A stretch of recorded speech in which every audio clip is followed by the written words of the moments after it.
Halo semuanya, selamat pagi, siang, dan malam, kapanpun Anda menonton video ini.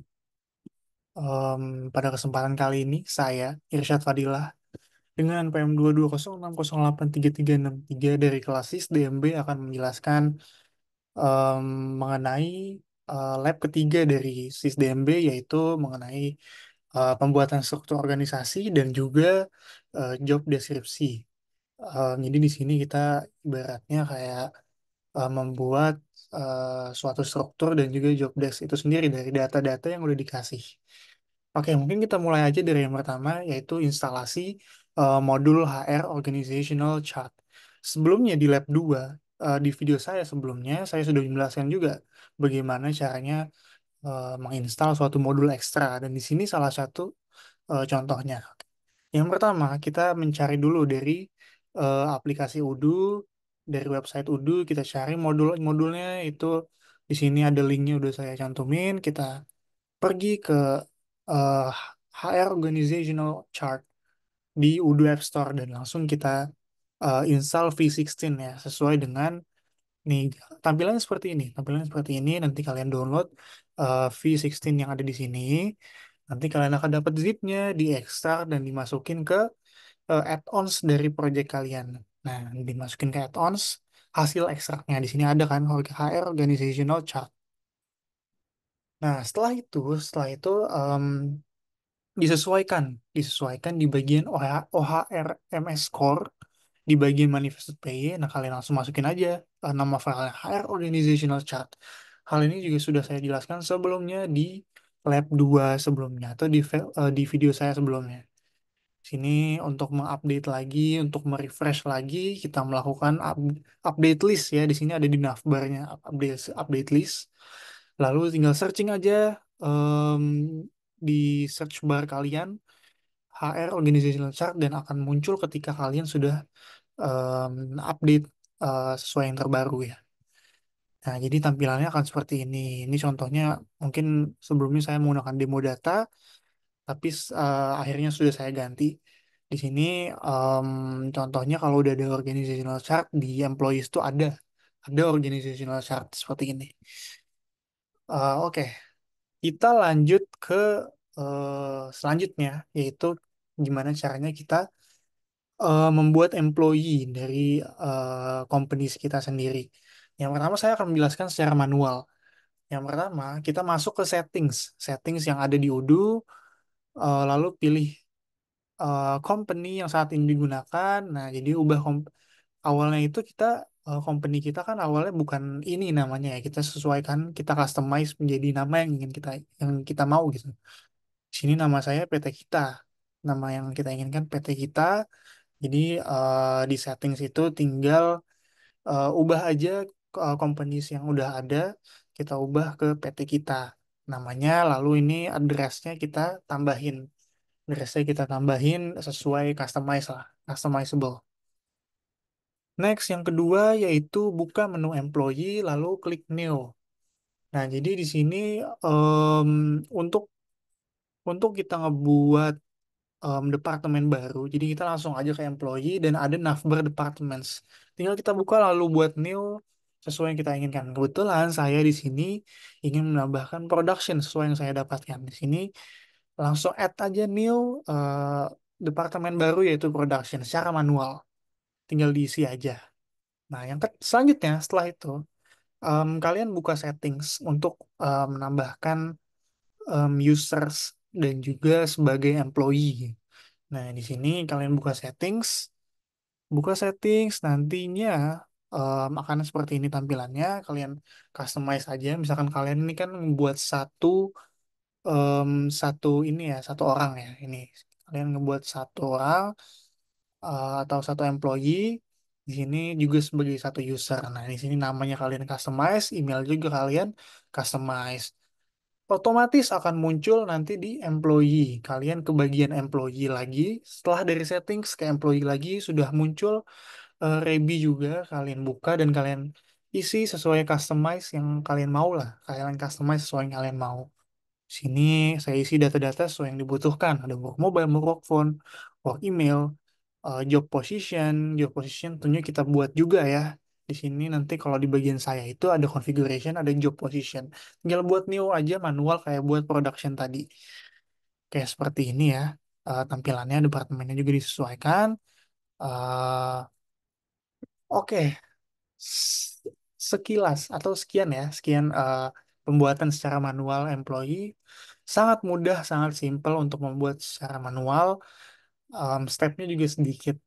Mungkin kalau dalam skala yang banyak akan sangat merepotkan ya karena harus satu-satu gitu. Nah, jadi saya akan menjelaskan selanjutnya dengan metode import data, import master data. Mungkin ini cara yang lebih cepat jika kalian mempunyai banyak data ya. Oh, terutama untuk perusahaan-perusahaan besar pasti menggunakan import. Oke, jadi ini menjadi krusial karena PT kita ini memiliki banyak karyawan. Jadi eh, sangat sangat efisien untuk melakukan metode import master data. Di sini kita mulai aja langsung. Jadi untuk yang pertama, tahap pertama kita klik employees dulu, kemudian ke departments, terus ke favorites, lalu import records. Ya, kita lihat di sini ada gambarnya ya. Sebenarnya biar nggak double, departemen selain administration itu dihapus. Ya, misalkan kayak production dan juga di sini ada sales. Saya ini dihapus dulu, jadi sisa administration aja. Jadi clear gitu, nggak akan bentrok. Nah, yang kedua, nah ketika kalian sudah klik import records akan seperti ini tampilannya. Kalian akan disuruh mengupload file. Mengupload filenya, file data kalian. Jadi yang pertama saya ini di departments dulu, departments. Saya upload file departemen saya, lalu di eh, tampilannya akan seperti ini. Nah, sebelum diimport, nah kita tes dulu. Tes apakah ada bentrok ataukah ada konflik data-datanya. Nah, ini setelah kita tes kalau aman akan muncul seperti ini. Everything seems valid. Kalau nggak aman, dia biasanya akan ada error merah atau kuning gambarnya, tampilannya, dan ada feedbacknya gitu. Nah, setelah dipastikan aman seperti ini, everything seems valid, lalu klik import. Nah, tampilannya akan seperti ini. Jadi setelah ya kan kita menguploadnya dalam bentuk Excel atau CSV. Jadi kalian upload ke sini tuh nanti bentuknya Excel atau CSV. Nah, jadi isinya itu akan menyesuaikan dengan departemen ini. Kan kita lagi bahas departemen sekarang ya. Nah, ini di Excel saya tadi isinya ada seperti ini dan langsung disesuaikan dengan odonya dengan kita mengupload import data. Oke, itu departments. Kita lanjut ke job position. Kalau job position gimana sih? Nah, ini job positionnya. Kita klik employee juga, kita ke configuration, terus ke job position, terus ke sini tampilannya seperti ini nanti, terus ke favorites, ke import records. Nah, tampilannya seperti tadi, seperti ini juga ya, mungkin dengan tampilan-tampilan tools-tools atau data-data job position segala macamnya. Dan kalau dites akan everything seems valid. Nah, di sini eh, saya sudah valid dan juga saya sudah import dan tampilannya seperti ini. Nggak ada error juga. Ini tampilan ketika kalian sudah berhasil import sesuai dengan Excel kalian dan tidak ada konflik, tidak ada masalah akan seperti ini. Seperti ini hasilnya. Sesuai dengan Excel kalian ya, job position. Nah, setelah itu udah dua, udah departemen, sudah job position. Sekarang kita masuk ke user. Nah, user ini jadi kita upload user ya, data-data usernya.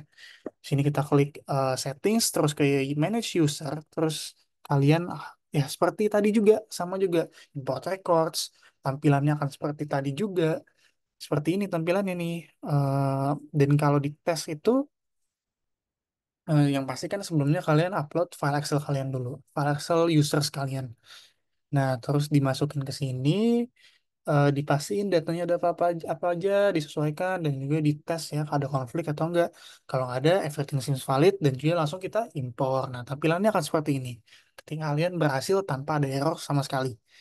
Nah, lanjut ke setelah tiga nih. Setelah tiga yang terakhir itu employees. Employees ini satu menghubungkan semuanya employees menjadi satu. menjadi karyawan gitu loh. Jadi data-data departments, data-data user, data-data job position ini kan masih sendiri-sendiri, nggak connect gitu. Semuanya terhubung melalui employees ya nantinya. Employees, kalian klik employees, lalu klik ini favorite selalu import records. Nah, di sini saya juga sudah mempunyai data-data employees yang lengkap. Nah, jadi em, di sini nih contoh tampilannya ketika kalian sudah upload file employees kalian, file Excel employees kalian seperti ini, lalu dites juga untuk mengecek error atau tidak, dan everything seems valid jika sudah aman. Lalu klik import. Hasilnya seperti ini. Employees kalian sudah lengkap seperti Excel kalian. Nah, jadi dari department udah tersambung, dari user udah tersambung, job positionnya pun juga udah tersambung menjadi satu kesatuan employees ini. Mungkin sekian ya untuk master datanya. Kita sudah membahas tadi manual, master data, dan di sini kita ke bagian ketiga, yaitu skenario hierarki organisasi PT kita. Nah, jadi kita akan bahas mengenai em, data yang kita dapat ya, kita kan production nanti. Kita duplicate dulu, kita ke logout akun Udo kita manage database, duplicate data yang tadi, duplicate yang kita pakai tadi datanya dengan saya di sini formatnya 2206083363 underscore org chart. Ini NPM saya ya, nomor NPM saya. Nah, jadi udah seperti ini, udah kalian buat nih dengan master master password admin juga ya. Udah kalian buat. Nah, kalian pakai database ini sebagai bentuk duplicate dan masuk dengan data employees yang sudah terdaftar tadi. Masuk dengan data employees. Nah, di sini kan saya dapat data Rebi ya, datanya Rebi. Saya pribadi dapat datanya Rebi di sheets soal lab kan. Nah, jadi kita login employees sesuai data employees yang tadi kan ada banyak tadi ya. Login menggunakan salah satunya. Kita login bisa ya. Dan akan masuk seperti biasa, seperti kalian login biasa. Nah, di sini kita cek datanya Rebi seperti ini. Ketika saya cek di profile-nya, user profile. Nah, udah berhasil login sebagai Rebi, sebagai employees ya.